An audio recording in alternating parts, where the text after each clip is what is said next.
quero convidar você, meu irmão, a abrir sua Bíblia no Evangelho de Mateus, no capítulo número 5. Por gentileza, abra sua Bíblia no Evangelho de Mateus, capítulo número 5. Nós vamos ler versículos 1 até o versículo 12, dando continuidade ao Sermão do Monte. Quando viu as multidões, Jesus subiu ao monte, havendo-se sentado, seus discípulos se aproximaram. Ele começou a ensinar-lhes, dizendo: Bem-aventurados os pobres de espírito, porque deles é o reino dos céus. Bem-aventurados os que choram, pois serão consolados. Bem-aventurados os humildes, pois herdarão a terra. Bem-aventurados os que têm fome e sede de justiça, pois serão saciados. Bem-aventurados os misericordiosos, pois alcançarão misericórdia. Bem-aventurados os limpos de coração, pois verão a Deus. Bem-aventurados os pacificadores, pois serão chamados filhos de Deus. Bem-aventurados os perseguidos por causa da justiça, pois deles é o reino do céu. Bem-aventurados sois quando vos insultarem, perseguirem e mentindo disserem todo mal contra vós por minha causa. Alegrai-vos e exultai, pois a vossa recompensa no céu é grande, porque assim perseguiram os profetas que vieram antes de vós. As bem-aventuranças, meus irmãos, descrevem o caráter do cristão. Se você é um cristão, ou se você é alguém que segue a Cristo, se você anda com Jesus, se você conhece a palavra de Deus, se você decidiu um dia se batizar, se tornar membro de uma igreja, tudo isso são elementos, características de um cristão, aquele que segue o Cristo. E as pessoas que decidem seguir o Cristo, necessariamente estão dispostas a desenvolver um novo e diferente estilo de vida, o que nós resumimos numa única palavra: caráter, conduta, comportamento, atitude, jeito de ser, modo de ser, o que fala, o que veste, o que come, aonde vai, aonde deixa de ir. Quando nós assumimos, irmãos, um compromisso com Cristo, nós estamos dizendo para nós mesmos, para a igreja a qual nós nos filiamos e para as pessoas que estão ao nosso redor, que nós, a partir desse tempo, seremos diferentes, ou seremos cristãos, seguidores de Jesus Cristo. E essa atitude de seguir a Jesus Cristo vai exigir de nós um comportamento, uma atitude diferenciada. E as bem-aventuranças, elas apontam para isso. Elas apontam para o caráter, a conduta, o estilo de vida, de pensamento, de atitudes de alguém que decidiu voluntariamente um dia seguir a Jesus. Ou você decidiu seguir a Jesus porque alguém te obrigou a fazer isso. Você decidiu seguir a Jesus porque alguém te coagiu a fazer isso. Você decidiu seguir a Jesus porque te apontaram uma arma na cabeça e disseram: se você não seguir a Cristo, você vai morrer. Acredito que ninguém de nós decidiu estar aqui na igreja, ser batizado, ser membro desta igreja ou de uma outra igreja coagido. Nós decidimos voluntariamente. E se nós assumimos, meus irmãos, esta atitude, por que nós não seguimos aquilo que nós decidimos fazer? Quando nós decidimos andar com Jesus, nós então nos voluntariamos para ser diferentes. E por que muitas vezes não temos sido diferentes daquilo que nos propomos a ser? O Sermão do Monte nos aponta nessa direção. Nos aponta para o apelo de Jesus Cristo para os cristãos, os seus discípulos, serem diferentes do mundo, diferente das pessoas que não conhecem a Jesus, diferente das pessoas que estão no pecado, das pessoas que estão em rebelião contra Deus, pessoas não crentes, não convertidas, não transformadas, pessoas que estão no pecado, decaídas, promíscuas. Temos que ser diferente dessas pessoas. Temos que falar diferente dessas pessoas, temos que agir diferente dessas pessoas, mas também o apelo para a diferença é para aqueles que se dizem cristãos. os falsos religiosos. Se nós decidimos andar com Jesus, nós temos que ser diferente desses que se intitulam cristãos, mas são tão pecadores, são tão imorais, se vestem com uma capa de espiritualidade, mas o seu coração está tão contaminado quanto o coração de qualquer outro pecador. E assim como qualquer outro pecador, o religioso vai para o inferno também, meus irmãos. Porque o que nos leva para o céu é um compromisso real com Jesus Cristo. Carteirinha de membro, cartão de dizimista em dia, estar na igreja todos os cultos, isso não leva ninguém para o céu. Porque se levasse, Jesus não teria morrido na cruz. Mas tem muitas pessoas que se intitulam cristãos, que vivem com essa religiosidade, uma falsa vida com Deus, uma falsa santidade, e que igual ao pecador, igual ao maconheiro, igual ao endemoniado, igual à prostituta, igual ao ladrão, não convertidos, vai para o inferno da mesma forma. Então o apelo é para sermos diferentes. Jesus bate na portinha do seu coração e diz: olha, você é meu discípulo, você tem que ser diferente. Não há outra saída, meus irmãos. O Sermão do Monte é destinado para nós, é escrito para mim, é escrito para você, não é escrito para as pessoas que estão lá fora no mundo. Aquelas pessoas que estão no mundo não vão conseguir cumprir o Sermão do Monte. Ele é para mim, ele é para você, que decidimos um dia assumir esse compromisso com Jesus. Isso que Jesus está dizendo aqui no Mateus capítulo 5, 6 e 7, é para mim, é para o irmão, é para a sua família. E se é para nós, queridos, nós temos que rebolar para cumprir o que está escrito aqui. Nós temos que fazer por merecer cumprir o que está escrito aqui. Nós não podemos estar aquém daquilo que Jesus nos pede, aqui nesse texto da palavra de Deus. São no total 8 bem-aventuranças, descritas aqui no Sermão do Monte. Capítulo 3, ou versículo 3, 4, 5, 6, 7, 8, 9 e do 10 ao 12, são 8 bem-aventuranças. Essas 8 bem-aventuranças, elas têm um paralelo muito próximo com o fruto do Espírito que Paulo descreve lá em Gálatas. Você pode até fazer um paralelo, pegar as bem-aventuranças, comparar com o fruto do Espírito e ver em que elas têm algo em comum, porque elas têm algo em comum. O que Paulo prega lá em Gálatas, dizendo que o fruto do Espírito tem que manifestar aquelas características, Jesus antes já disse aos discípulos que o verdadeiro discípulo devia apresentar esse tipo, esse modo, esse estilo de vida. É fácil, meus irmãos, seguir isso? Com certeza não. É fácil nós cumprirmos o Sermão do Monte? Absolutamente não é fácil, mas é necessário, mas é imprescindível, mas nós devemos fazê-lo.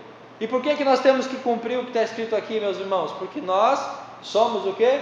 Cristãos, ou deveríamos ser cristãos.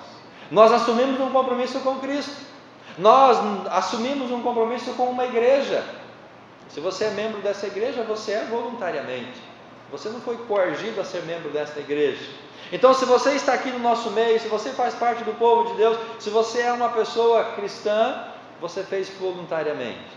Isso nos dá a perspectiva de cumprirmos aquilo que a Bíblia está nos dizendo.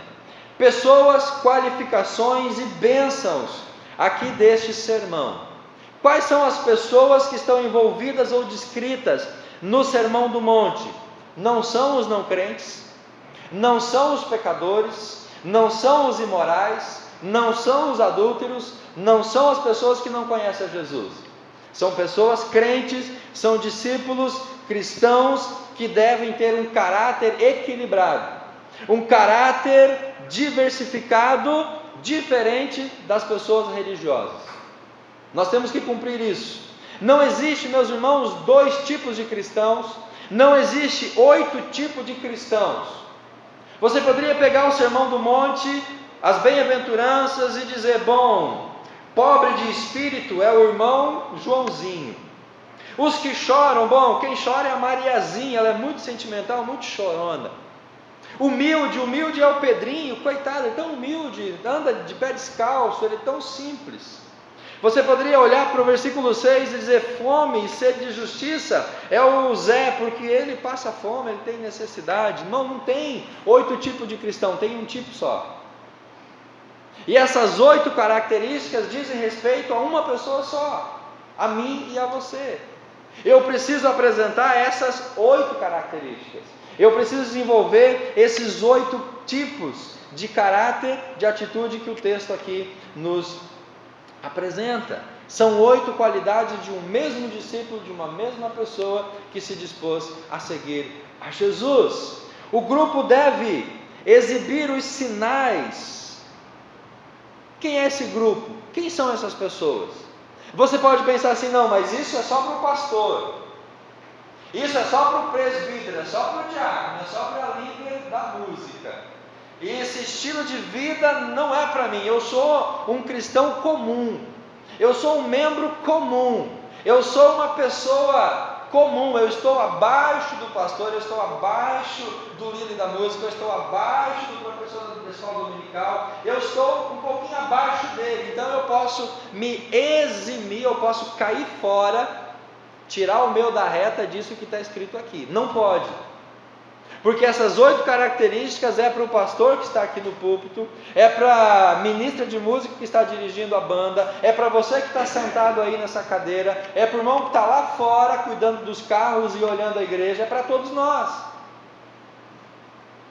Não existe diversificação, não existe essa segregação. O que está escrito aqui é para você jovem, que tem 12, 13, 11 anos, está começando a namorar, ou está pensando em namorar, está matando aula na escola, está desobedecendo o pai e a mãe, ou você que está fazendo as coisas certas. É para você adulto, é para você mãe, é para você pai, é para todos nós.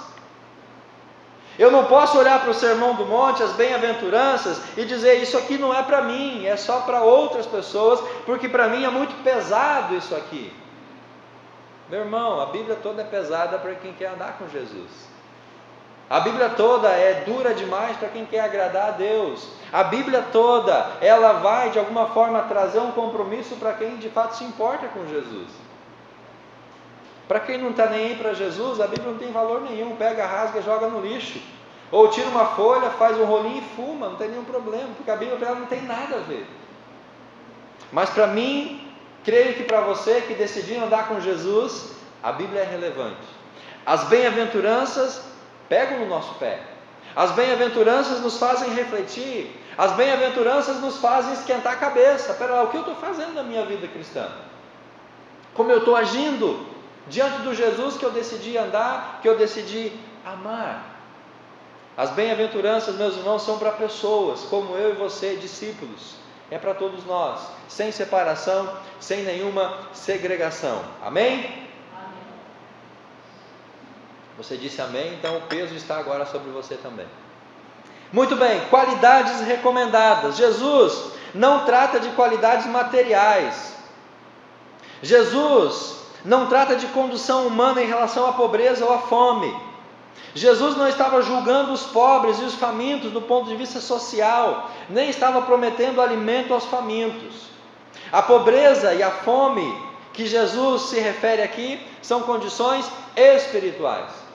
Essas qualidades que nós vemos aqui, pobre de espírito, os que choram, humilde de coração, fome e sede de justiça, misericordiosos, limpos de coração, são características espirituais. São questões que estão dentro do nosso coração. São questões intrínsecas a nós, são questões do interior. E quem pode trabalhar isso em nós é Deus, é Cristo, é o Espírito. Porque se fosse algo exterior, você poderia fazer isso voluntariamente e humanamente. Mas como é algo interior, são qualidades interiores, são características interiores. Nós temos então que deixar Deus trabalhar em nós.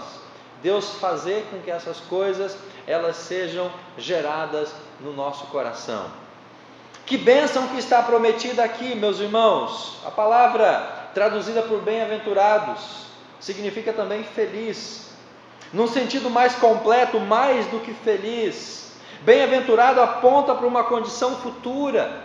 Bem-aventurado aponta para um desejo de Deus para o seu coração. Deus não quer que você seja apenas feliz, porque felicidade é uma questão muitas vezes momentânea, passageira. Deus quer que você seja um pouquinho além de feliz.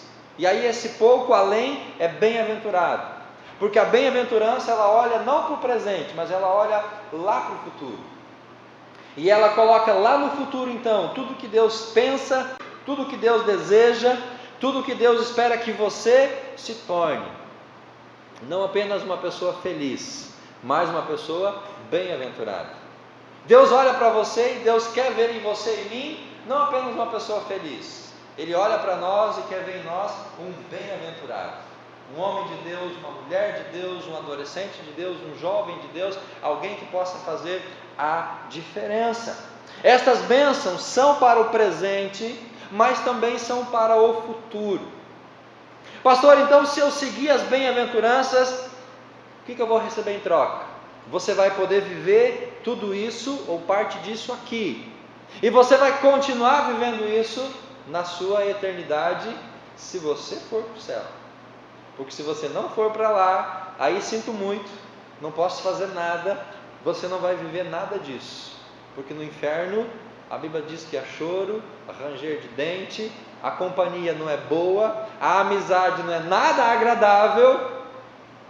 Então é bom você fazer por merecer para não ir para lá. Porque se nós, se alguém não estiver na presença de Deus na eternidade, não vai conseguir desfrutar lá na eternidade dos frutos desta bem-aventurança. Então, meus irmãos, são promessas para agora. E se nós não recebemos nada agora, dificilmente a gente se empenha em fazer alguma coisa. A gente pensa muito no agora, no momentâneo, no aqui. Dificilmente a gente pensa lá no futuro. A gente quer as coisas agora. Então nós não planejamos, não projetamos. A gente acaba comprometendo o nosso futuro por algo tão passageiro que acaba, e aí você fica perdido. Nós temos que pensar lá no futuro, e essas bênçãos olham para o futuro. Desfrutamos agora das primícias, algumas pequenas partes, mas a grande colheita, a totalidade disso, vai te esperar lá no céu, na eternidade. O Sermão do Monte não torna ninguém um cristão. Meu irmão, o Sermão do Monte não vai fazer você crente. O Sermão do Monte não vai fazer você salvo. Se você seguir o que está escrito aqui no Sermão do Monte, você não vai ir para o céu por causa que você seguiu o que está escrito aqui. O que está escrito aqui é para quem já se tornou um cristão. É para quem já decidiu entregar sua vida para Jesus.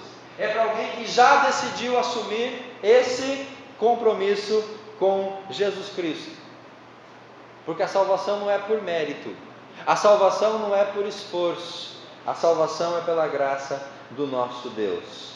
Apresenta obras e os frutos que só podem produzir aqueles que já se tornaram cristãos e estejam no estado de graça. Porque se você é cristão, mas está pisando na bola, eu tenho uma má notícia para você: as bem-aventuranças não vão servir para você. Não basta apenas ser cristão, tem que estar vivendo na graça de Jesus Cristo. Não basta apenas você comprar o seu ingresso para o céu e aí fazer tudo o que você faria indo para o inferno. Então as bem-aventuranças, elas são para os cristãos, para quem já aceitou Jesus, aquele que comprometeu-se com Cristo, mas que está vivendo uma vida de santidade e de retidão. Porque tem muita gente brincando de esconde-esconde, tentando enganar a Deus, trapacear o Senhor. Vem para a igreja, aceita Jesus, se batiza, frequenta a igreja, mas pisa na bola. E aí, meus irmãos, vai ser difícil. Então o Sermão do Monte, as bem-aventuranças, elas nos levam para uma avaliação de uma conduta constante. De uma conduta constante. E as bênçãos prometidas nessas bem-aventuranças, elas vão ser sim conseguidas se nós andarmos na linha com o nosso Deus. Porque se nós não andarmos na linha, se nós não andarmos em comunhão, em santidade, como nós vamos ter um coração limpo, como diz o verso 8? Como nós vamos ter um coração puro, no verso 8? Se nós não andarmos em comunhão, em santidade com Deus, irmãos, como nós vamos ser perseguidos por causa da justiça, se eu faço injustiça? Como nós vamos poder então ser cobrados por aquilo que nós não fazemos? As bem-aventuranças, elas apontam para uma bênção futura. Versículo número 3, até o versículo número 12, nós encontramos aqui 8 bem-aventuranças. As primeiras 4 dizem respeito ao seu relacionamento com Deus. As últimas 4, elas vão apontar para o seu relacionamento interpessoal. Vamos à primeira bem-aventurança, lá no versículo 3. Bem-aventurados os pobres de espírito, porque deles é o reino dos céus. Pastor, o que significa isso? Pobres, ou espírito de humilde, de espírito, ela tem uma ideia, uma origem lá no Antigo Testamento das pessoas que eram pobres materialmente. No Antigo Testamento, a pessoa muito pobre materialmente, ela não dependia ou não podia, não tinha como depender de mais nada para suprir as suas necessidades, a não ser de Deus. Então aquele que era pobre materialmente, não tinha nem onde cair morto, uma mão na frente e outra atrás, essa pessoa, ela dependia apenas de Deus. E essa ideia de dependência de Deus foi gerando, foi cunhando, foi forjando essas pessoas e essas condições a buscarem refúgio em Deus. E essa pobreza material passou a ser identificada como uma humilde dependência de Deus. Então aquilo que era real, aquilo que era palpável, a pobreza material, ela foi se desenvolvendo e ela se tornou uma representação de uma dependência profunda de Deus. E aí vem a ideia do pobre de espírito, aquela pessoa que tem essa dependência profunda do Senhor. O aflito era aquele que está sofrendo e não tem como se salvar, mas busca em Deus a salvação. Ser pobre de espírito é reconhecer a nossa pobreza espiritual, a nossa falência espiritual diante de Deus, porque nós somos pecadores. É a dependência de Deus, é uma questão espiritual, não é questão material, não diz respeito à cesta básica, ou a feijão, arroz, ou a carne, não tem nada a ver com isso. É questão espiritual. O pobre de espírito é aquela pessoa que reconhece o seu pecado, a sua falha, e depende e busca e procura o Senhor para a salvação dos seus pecados. Estes recebem o reino de Deus, pois o reino que produz a salvação é dado gratuitamente. Aquela pessoa que depende de Deus, que busca Deus, que foca em Deus, ela tem como recompensa o quê? O reino dos céus. Porque o reino dos céus, ela é uma recompensa para aqueles que se entregam plenamente ao Senhor. O reino dos céus deve ser recebido com dependência e uma humildade como de uma criança. Irmãos, qual seria o oposto dos pobres de espírito? Talvez a pessoa arrogante, a pessoa soberba, a pessoa orgulhosa, a pessoa que não se dobra, que não se entrega, que não se submete a Deus. É o oposto do pobre de espírito. Porque o humilde de espírito tem essa característica, ele reconhece a sua condição, ele entende a sua condição, e ele volta-se para Deus e coloca a sua vida diante do Senhor. O pobre de espírito vai depender de Deus, para que Deus então o agracie, para que a graça de Deus o alcance, e Deus então possa transformar a sua vida. Ser pobre de espírito não é uma questão material, é uma característica espiritual. E se eu tenho esse tipo de atitude, se eu faço essa leitura da minha própria vida, se eu me considero alguém pecador, alguém que não merece as bênçãos de Deus, se eu entendo o peso do pecado na minha vida, eu vou me voltar para Deus, e Deus vai me agraciar com a plena salvação por meio de Cristo Jesus. Você é humilde de espírito? Você reconhece a sua dependência de Deus?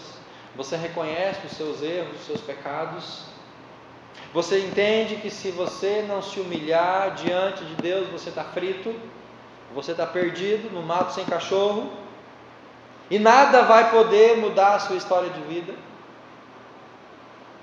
Segunda bem-aventurança, aqueles que choram, versículo número 4, bem-aventurados os que choram, pois eles serão consolados.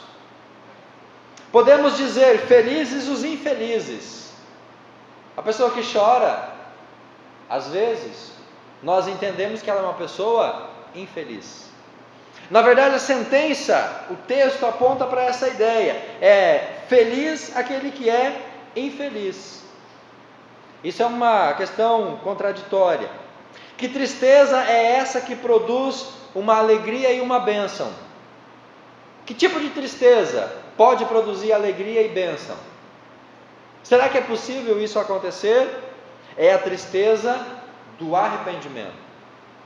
Quando alguém chora pelos seus pecados, quando alguém chora entendendo a sua condição pecaminosa, quando alguém chora entendendo a sua condição espiritual longe de Deus, quando alguém chora diante de Deus porque está perdido no pecado, esse choro, essas lágrimas se transformam em alegria. Esses que choram por causa dos seus pecados serão consolados, e esse consolo vem em caráter de alegria.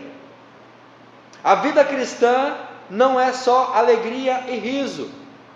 Andar com Jesus, meus irmãos, não é só coisa boa. Andar com Jesus não é só bênção. Andar com Jesus envolve situações difíceis. Na verdade, existem lágrimas cristãs e são poucos os que derramam. Deveríamos chorar pela maldade que há no mundo. Você chora pelas pessoas que estão no mundo, se perdendo, se matando, se prostituindo, se drogando. Você chora para aquelas pessoas que estão sendo violentadas, estupradas, mortas. Nós choramos pela maldade que há no mundo. Nós choramos pelos nossos pecados. Nós choramos pelas nossas falhas. Nós choramos pela nossa condição pecadora. Tem muita gente que já nem chorar não chora mais. O coração já está tão endurecido. A pessoa já está tão vacinada com as coisas do mundo que ela nem se sensibiliza mais com aquilo que está acontecendo. Os cristãos hoje exageram a graça e fazem pouco caso do pecado, e por isso não se entristecem mais por eles.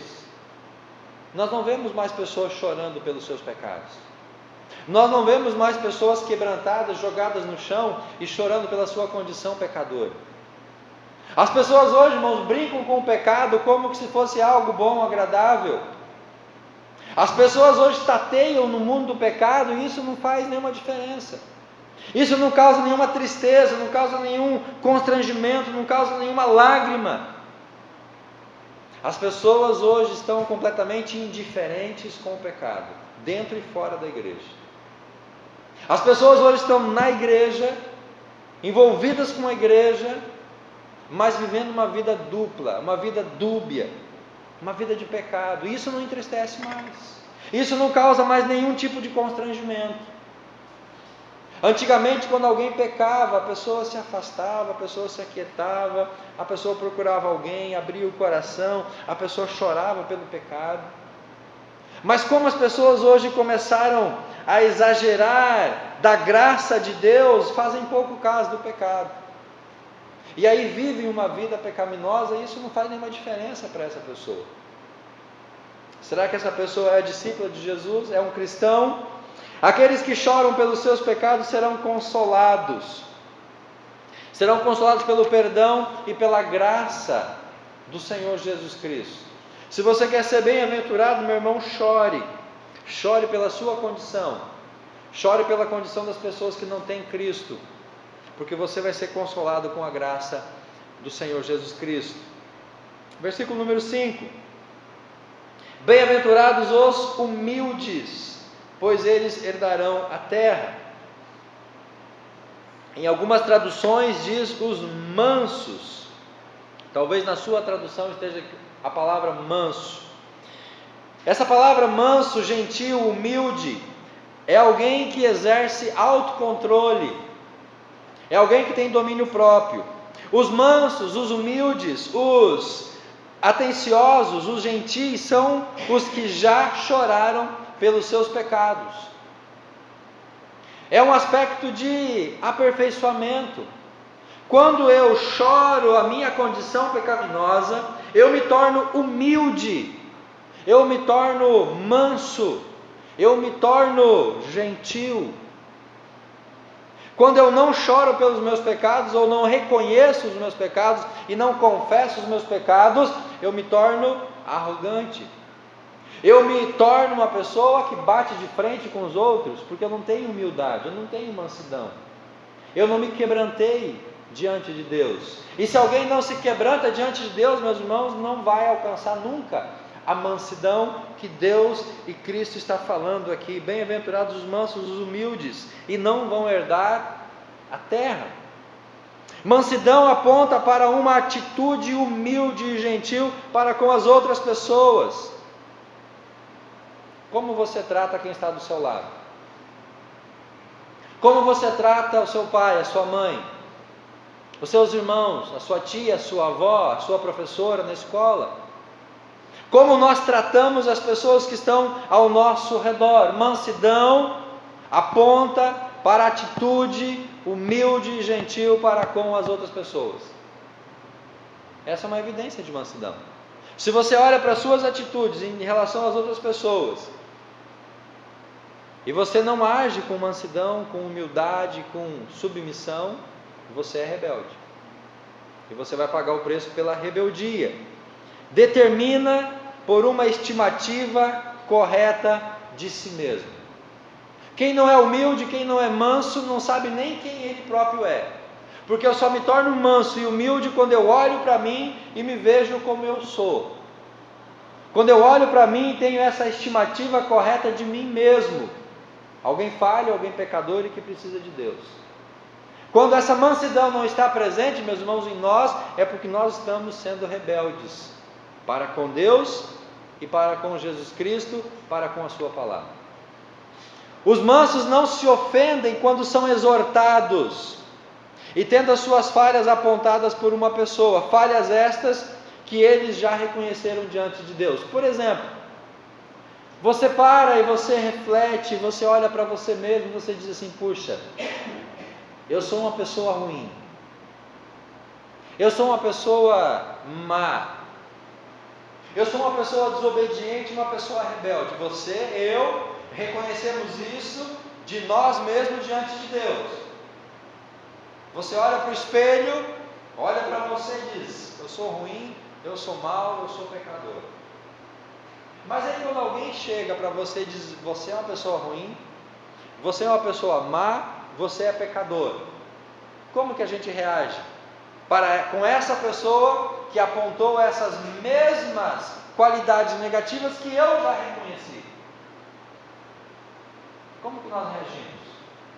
Tapa na cara, soco no nariz, voadora. Eu posso pensar de mim, eu posso reconhecer que eu sou mau, que eu sou pecador, que eu sou desobediente, que eu sou rebelde, que eu não me submeto, mas ai daquele que pensar em falar isso de mim. Isso é uma atitude o quê? De falta de mansidão. Quem é manso, reconhece os seus pecados, aceita a exortação de uma outra pessoa. Mansidão é a visão que temos de nós mesmos e que se expressa na atitude e na conduta para com as outras pessoas. Como você vai exercer a sua mansidão? No relacionamento com as outras pessoas, não é fugindo, não é indo para uma ilha deserta, não é se isolando no seu quarto. Tem muita gente que foge de exercer a mansidão. De que forma? Se tranca no quarto, não diz bom dia nem boa tarde para ninguém da casa, e foge das situações, não enfrenta as questões. Meus irmãos, quando nós vamos ser cobrados ou exercitados na mansidão, Deus vai colocar no seu pé uma pessoa dura, uma pessoa ruim, para você exercer a mansidão em direção em relação àquela pessoa. Fazem 3 meses que Deus está exercendo a minha mansidão com o pessoal que está trabalhando em casa. Vontade eu já tive, mas a mansidão, o exercício leva você a pensar, a agir e fazer algo diferente. Mansidão é a visão que nós temos de nós mesmos, que se expressa na atitude e na conduta para com as outras pessoas. Você é manso no relacionamento com os outros? Estes mansos vão herdar a terra. Não é pela força que nós vamos tomar posse da herança eterna. Os ímpios podem se vangloriar e exibir, e se gabar das coisas, mas os mansos, embora talvez privados de alguns direitos, passados para trás em algumas coisas, sabem que vão viver e vão reinar com Jesus Cristo. O manso, ele olha para aquilo que ele vai receber lá no futuro também. E o último, fome e sede de justiça, verso número 6. Bem-aventurados os que têm fome e sede de justiça, porque eles serão saciados. Esta fome espiritual é uma característica do povo de Deus. Não tem ambição material, mas é uma ambição espiritual. Irmãos, nós cristãos, nós discípulos, não devemos manter o nosso foco na ambição material. Nós buscamos em primeiro lugar o reino de Deus e a sua justiça. E essas coisas materiais Deus nos acrescenta. Os cristãos não vivem como os pagãos em busca dos bens materiais. Muitas pessoas não vêm à igreja porque estão atrás de bênçãos materiais. Muitas pessoas não se envolvem com trabalhos da igreja porque não tem tempo. Não tem tempo por quê? Tem que trabalhar. Trabalhar para quê? Para ganhar dinheiro. Dinheiro que precisa não, dinheiro que talvez nunca vai usufruir. Fome e sede de justiça não é fome e sede de bênçãos e bens materiais. O maior segredo no progresso da vida cristã é o apetite pela justiça, não pelo dinheiro, não pelas coisas materiais. Este apetite nunca vai ser plenamente satisfeito. Fome e sede de justiça, irmãos, nunca serão satisfeitos. Sabe por quê? Porque amanhã de manhã você vai acordar com fome. Você jantou antes de ir para a igreja, ou vai jantar quando voltar para casa, ou vai fazer lanche na cantina. Vai comer o resto do churrasco hoje que você fez com o pai ou com a mãe, você vai encher a barriga quando chegar em casa. Mas amanhã de manhã você vai acordar com fome. E se você não tomar café amanhã de manhã e for para o trabalho, quando der meio-dia você vai estar com fome, você vai querer comer de novo. E você vai almoçar, você vai comer de meio-dia, mas à noite você vai jantar, ou você vai tomar lanche. E assim sucessivamente. Porque a fome material, ela sempre se renova. Da mesma forma, irmãos, a fome e a sede de justiça é algo que sempre vai estar presente, ou deve estar presente no coração do cristão. Essa fome e essa sede de justiça nunca serão saciados em nós. Por isso que fala, bem-aventurado quem tem fome e sede de justiça, ou seja, aquele que quer fazer, aquele que procura agir, aquele que busca a justiça do Senhor.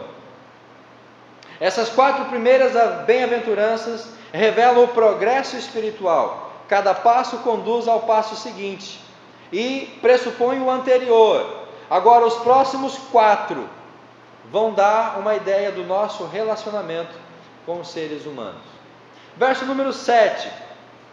Bem-aventurados os misericordiosos, porque alcançarão a misericórdia. O que é ser misericordioso? Misericórdia é compaixão pelas pessoas que passam necessidade. Se você vê alguém passando necessidade e você não ajuda aquela pessoa, você pode ser qualquer coisa menos misericordioso. Se alguém do seu lado passar fome e você não der um prato de comida, tendo comida, você é qualquer coisa menos misericordioso. Se nós como igreja vemos as necessidades das pessoas e não atendemos essa necessidade, nós somos qualquer coisa como igreja, menos uma igreja misericordiosa. Porque a misericórdia olha e atenta para a necessidade das pessoas. O mundo, por natureza, é cruel. O mundo se isola. O mundo olha para o seu umbigo. O mundo enfatiza a vingança, o olho por olho, o dente por dente. O mundo não quer saber de perdão, mas os misericordiosos dão valor para todas essas coisas. Misericordioso é alguém que olha a necessidade de quem está ao seu lado. Quem demonstra misericórdia será tratado com misericórdia de Deus. Quem é misericordioso para com o próximo, o que vai receber, igreja? A misericórdia do seu Deus. Quem não atenta para o seu próximo, não vai ser olhado com a atenção devida pelo seu Senhor. O perdão que recebemos de Deus nos impulsiona a perdoar as outras pessoas. Quando você experimentou o perdão de Deus na sua vida, você foi capacitado a perdoar as outras pessoas. Por que nós não perdoamos? Ser misericordioso é ter compaixão pelos outros, pois eles também são pecadores, assim como eu, assim como você. E essa misericórdia não é só em relação à questão material. Se eu vejo a pessoa se afundando no pecado, indo para o inferno, e eu não falo de Jesus para aquela pessoa, eu não estou sendo misericordioso. Eu não estou dividindo aquilo que o Senhor tem me dado. Quem é misericordioso vai alcançar a misericórdia de Deus. Quem age assim para com o semelhante, recebe o favor de Deus. Quem estende a sua mão para abençoar, é abençoado pela mão do Senhor. A misericórdia é algo que nós precisamos desenvolver, exercer, praticar essa misericórdia. Verso 8: bem-aventurados os limpos de coração, porque eles verão a Deus. Aqui não se trata de limpeza moral ou limpeza cerimonial. A pureza de coração refere-se aos nossos relacionamentos. O coração limpo é o coração sincero, que abre caminho para outras virtudes necessárias para o relacionamento com as pessoas. E aí, meu irmão, a pergunta que eu faço para você é: como estão os seus relacionamentos interpessoais? Como você se relaciona com seus irmãos, com seus pais, com seus familiares, seu chefe? Que tipo de relacionamento nós desenvolvemos? Esse relacionamento pode ser fruto de um coração limpo ou sujo, depende desse relacionamento, depende de como está o nosso coração. A limpeza de coração aponta para essa sinceridade, nesses relacionamentos, livres de falsidade.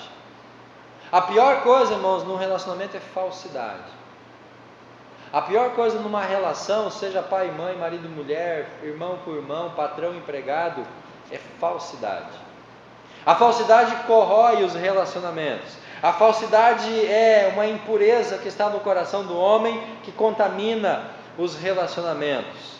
Os limpos de coração são as pessoas sinceras. Pastor, mas ser sincero demais machuca as pessoas. Ser sincero demais, falar a verdade na cara da pessoa, às vezes isso a gente vai se indispor. Mas nós precisamos, irmãos, ser sinceros com as pessoas. A limpeza, a pureza de coração aponta para isso. Toda a nossa vida pública e particular deve ser transparente diante de Deus e diante dos homens. Isso é sinceridade. É uma vida transparente. O íntimo do seu coração, seus pensamentos e motivações devem ser puros, sem hipocrisia, sem malícia, sem fingimento, aquele sorrisinho amarelo, aquele tapinha nas costas, aquele que quer dizer não vou fazer isso. Sinceridade, meus irmãos, nos nossos relacionamentos. Temos que ser sinceros. E essa sinceridade é fruto dessa limpeza de coração. E essa limpeza de coração vai levar você a se encontrar com o Senhor. Penúltimo, os pacificadores, versículo 9. Bem-aventurados os pacificadores, pois serão chamados filhos de Deus. Cada cristão tem de ser um pacificador. Eu e você somos agentes pacificadores. Nós somos agentes de paz dentro da igreja e na sociedade. Jamais devemos procurar conflitos, ou ser o estopim, ou responsável por um conflito.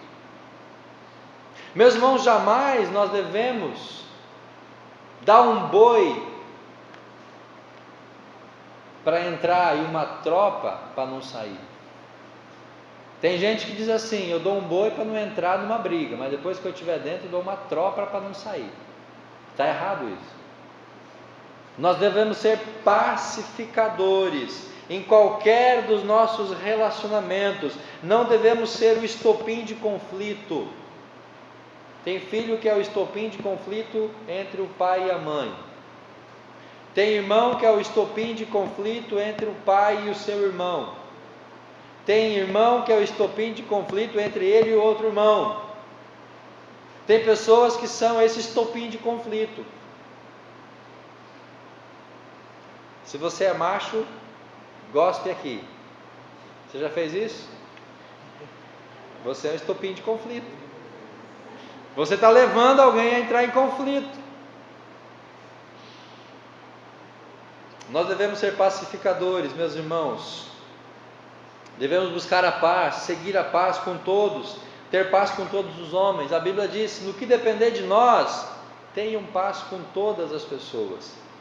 Os pacificadores estão procurando fazer o que o seu pai fez: amar com o amor do seu pai, amar as pessoas como Deus amou as pessoas. Sabe quem é o agitador? É o diabo.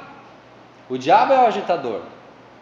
O diabo diz: se você é, gospe aqui na minha mão. Ele é o que provoca o estopim, ele é o que provoca a desavença, ele quem quer que essas coisas aconteçam assim. Mas Deus ama, Deus gosta de reconciliação, Deus quer que nós, como seus filhos, sejamos promotores de paz. Fazer a paz nem sempre é uma tarefa fácil. Ser pacificadores nem sempre é algo agradável. Por exemplo, se você está envolvido numa disputa, numa briga, em alguma questão, por que não é fácil promover a paz? Porque você vai ter que dar o braço a torcer, você vai ter que pedir perdão, você vai ter que se reconciliar com aquele que você ofendeu, você vai ter que ir lá e se acertar com aquela pessoa com quem você se indispôs. Então ser pacificador não é fácil, e aí nós fugimos para a gente não acertar essas coisas, e aí a intriga fica, aí o problema cresce cada vez mais.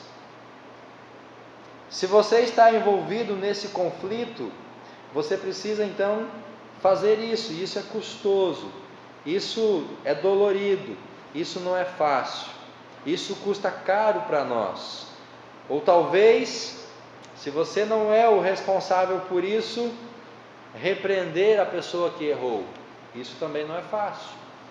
Pedir perdão, reconhecer o erro é uma tarefa difícil, mas repreender aquele que está errado também não é algo muito fácil. E aí o que nós fazemos? Deixa para lá, vai esquecer, as coisas vão se acalmar, vamos botar um pano quente que tudo se resolve.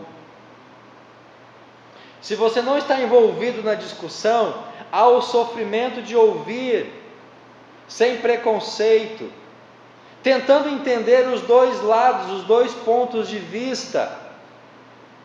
E aí pastor sofre com isso. Chega o marido e chora as pitangas para o pastor, fala mal da mulher, fala mal dos filhos, do cachorro, do papagaio. O pastor escuta, tenta entender.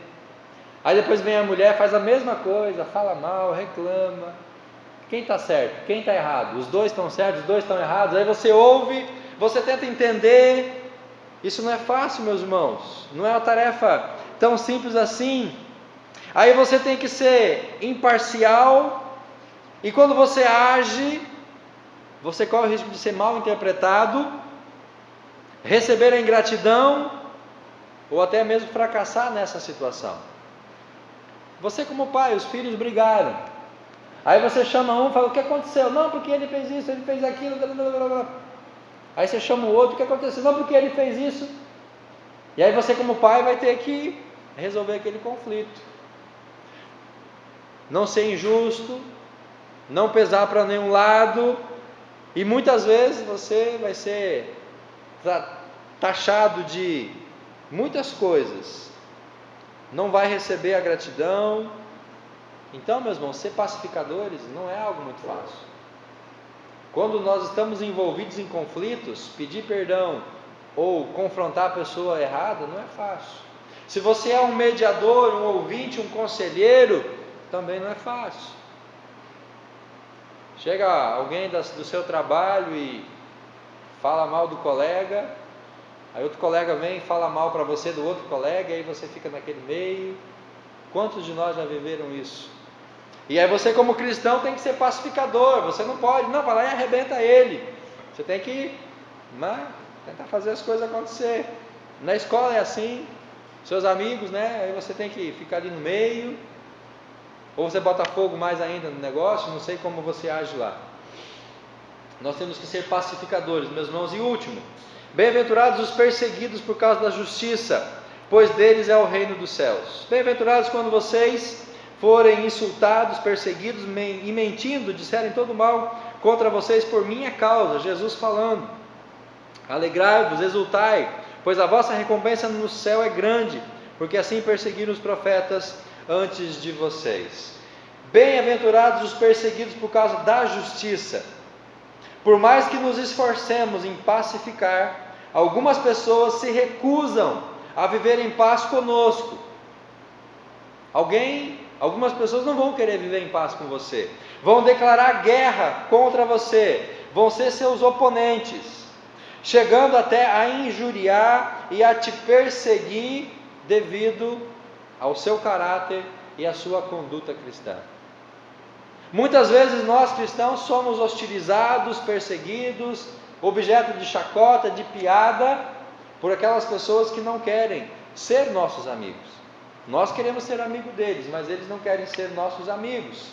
Diante disso, não devemos nos vingar, não devemos ficar de mau humor, ou não devemos simplesmente suportar aquela situação, como sendo algo da vontade de Deus.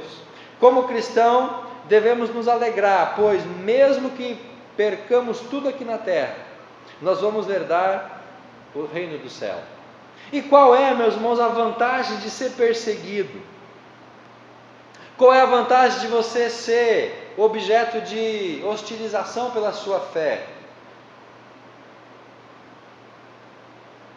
Isso é um sinal de autenticidade cristã. Se você é perseguido porque você é crente, se você é objeto de piada porque você vem para a igreja, se você é objeto de chacota dos seus amigos porque você carrega a Bíblia, se você é mal visto na sua roda de amizade porque você é diferente, não fala palavrão, não manda tomar no copo, você não se envolve com as coisas erradas, se você está vivendo isso, alegre-se por causa disso. É uma demonstração, é um sinal de autenticidade cristã, de lealdade a Cristo, de verdadeira justiça, de uma vida correta. Agora, meus irmãos, se nós, como cristãos, se nós participamos da rodinha, se nós botamos terror, se nós não somos reconhecidos em nada como diferentes, é porque nós não somos diferentes. E aí nós não vamos ser perseguidos por causa da justiça que nós vivemos. Se as pessoas olham para mim e para você e não veem em nós nada de diferente, alguma coisa tem que ser diferente na nossa vida. Algo está errado. Porque naturalmente o discípulo é diferente do mundo. Mas se as pessoas que estão ao nosso redor, as pessoas com as quais nós convivemos, não veem nada de diferente em nós, algo está errado. E aí nós temos que olhar para as bem-aventuranças, olhar para o nosso coração, como a gente está agindo, pedir para que Deus mostre o nosso erro, nosso pecado, nos arrependermos, confessar, nos humilhar, nos prostrar, para que Deus então com a sua graça venha nos renovar e nos restaurar. Se você quer ser bem-aventurado, se você quer ser diferente, se você quer viver essa diferença cristã, se você não quer ser igual a todo mundo, Jesus te dá algumas orientações de caráter e de conduta. Deus, entregamos ao Senhor, ao Teu Espírito agora, a Tua palavra ministrada. O resultado dela nos nossos corações não podemos medir agora, poderemos medir daqui a algum tempo, pela transformação que essa palavra vai realizar nos corações das pessoas que a ouviram e ainda vão ouvir. Nossa oração é, Senhor, que sejamos bem-aventurados pelo nosso caráter, pela nossa conduta cristã, pela nossa dependência do Senhor e por vivermos na Sua presença. Abençoa-nos, Pai, como igreja, como Teus filhos. Essa é a nossa oração no nome de Cristo Jesus. Amém e graças a Deus.